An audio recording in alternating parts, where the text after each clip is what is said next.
컨택트라는 영화 리뷰를 통해 알게 된 테드 창의 당신 인생의 이야기인데요. 책을 읽으며 테드 창의 소설에 감탄하여 테드 창이란 작가와 그의 소설을 알게 해준 영화 컨택트가 고마웠습니다. 당신 인생의 이야기는 테드 창의 단편 모음집입니다. 2004년에 번역본이 처음 나왔는데요. 2016년 영화 컨택트가 개봉되면서 발빠르게 번역본도 개정판으로 다시 나왔습니다. 아마도 영화를 만든다는 소식을 들은 출판업계에서 그 시기에 맞게 개정판을 낸 것이 아닌가 생각됩니다. 미국에서 2016년 11월에 개봉했는데 번역본 개정판은 2016년 10월에 나왔습니다. 책에 대한 소개는 여기까지 하고 본격적으로 읽은 소감을 이야기하려고 하는데요. 당신 인생의 이야기는 총 8개의 단편으로 구성되어 있습니다. 그리고 그 소재의 스펙트럼이 엄청나게 넓습니다. 바벨론의 탑에서는 바벨탑이라는 거대한 소재를 세부적으로 들어가서 바벨탑을 지어가는 과정과 생활에 대한 상상의 나래를 펼칩니다. 이런 두 구자에서는 눈에 보이지 않는 정자인간을 묘사하기도 합니다. 그리고 영화 컨택트의 원작인 내 인생의 이야기에서는 외계인을 등장시키며 우주를 이야기합니다. 저자의 상상력은 우주의 가장 작은 것에서부터 우주 저 멀리까지, 그리고 과거에서부터 미래까지 종횡무진하며 그 상상력으로 하나씩 파헤쳐나가며 이야기를 전개시킵니다. 언어와 과학을 도구로. 물론 각 단편 소설마다 친절하게 각주가 있다거나 배경을 따로 설명해 주지는 않는데요.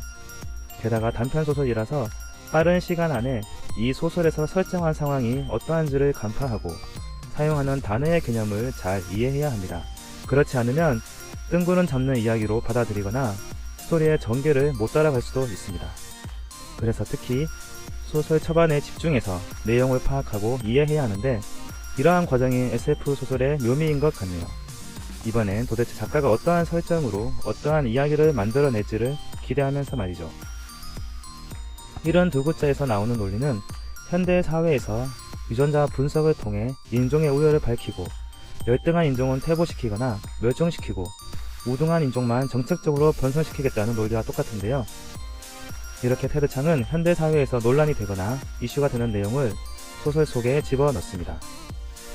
누가 아이를 가지고 누가 가지지 않을 것인가를 선택하는 과정에서 일정한 식견을 발휘한다면 우리 정부는 국가의 인종적인 구성을 유지할 수 있을 거야. 하층 계급의 인구 증가율은 귀족과 신사 계급을 능가하고 있다네. 평민들에게도 미덕이 전무한 것은 아니지만 세련미라든지 지성이라는 면에서는 크게 떨어지지. 이런 형태의 정신적 빈곤함은 대물림 된다네. 하층민의 환경에서 태어난 여자의 자식은 결국 같은 길을 가게 돼 있어. 하층 계급의 높은 출산율을 감안한다면 우리나라는 결국 줘야 할 멍청이들에게 전거당할 걸세. 임신율 저하에 관한 진실이 밝혀질 무렵 하층 계급에 대한 이름 날리를 거부한다면 폭동이 일어날 게 뻔하니까. 물론 하층 계급 역시 나름대로 우리 사회에서 역할을 다하고 있지. 요컨대 그 수가 너무 늘어나지만 않으면 되는 거야.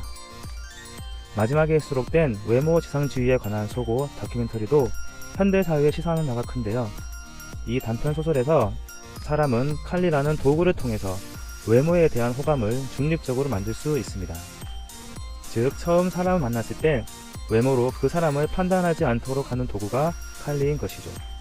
이 단편 소설에 주옥같은 문장이 많이 나옵니다. 반장으로 뽑힌 아이는 얼굴 반쪽에 화상 흉터가 있는 여학생이었습니다. 그 여학생의 행동 거지는 보기에도 정말 편하고 자연스러웠고 다른 아이들 사이에서 인기도 좋았습니다.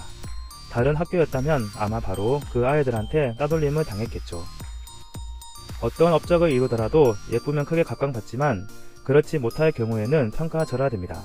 더 나쁜 경우가 있다면 여자아이들 일부가 자신의 외모만으로도 세상을 살아갈 수 있다는 잘못된 메시지를 수용하고 정신적 성장을 멈추어버린다는 사실이겠죠.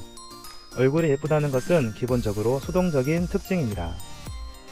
칼리가 혹시 성적인 욕구를 사라지게 하지 않을까 걱정하는 사람들이 많지만 사실 육체적인 아름다움은 개인의 매력의 작은 일부에 지나지 않습니다. 그 사람이 어떻게 행동하는가, 무슨 말을 어떻게 하는가, 행동과 몸짓을 통해 어떤 일을 하는가가 훨씬 더 중요합니다. 그 사람이 당신에 대해 어떻게 반응하는지도 중요하겠지요. 우리는 공평하게 사람을 판단하고 상대방의 외모로부터 영향을 받지 않으려고 노력하지만 자동적인 반응만은 억제할 수 없습니다. 이 문제에 관한 연구에서는 모두 똑같은 결과가 나왔습니다. 외모가 매력적이면 사회적으로 성공할 가능성이 높습니다. 우리는 잘생긴 사람들이 다른 사람들보다 좀 더 유능하고 좀 더 정직하며 더 나은 대우를 받을 가치가 있다고 생각하지 않을 수가 없는 것입니다. 사실이 아니지만 그들의 외모는 우리에게 그런 인상을 줍니다. 칼리는 눈가림이 아닙니다. 아름다움이야말로 여러분의 눈을 가리고 있는 것입니다. 테드 창은 정말 천재라는 생각을 책을 읽는 내내 했는데요. 소설은 허구이지만 어디까지나 작가의 머릿속에서 나오는 이야기입니다. 즉, 다른 말로 하면 작가가 가지고 있는 지식을 바탕으로 해서 작품이 탄생하는 것이죠. 따라서 작가도 끊임없이 지식을 습득하고 공부해야 하는 것입니다. 혹은 끊임없이 자신을 성찰하고 내면을 들여다봐야 하는 것이죠. 테드 창의 당신 인생의 이야기를 읽으며 위대한 소설은 단순히 무에서 유를 창조하는 것이 아니라 유에서 유를 창조하는 과정이라는 생각이 들었습니다.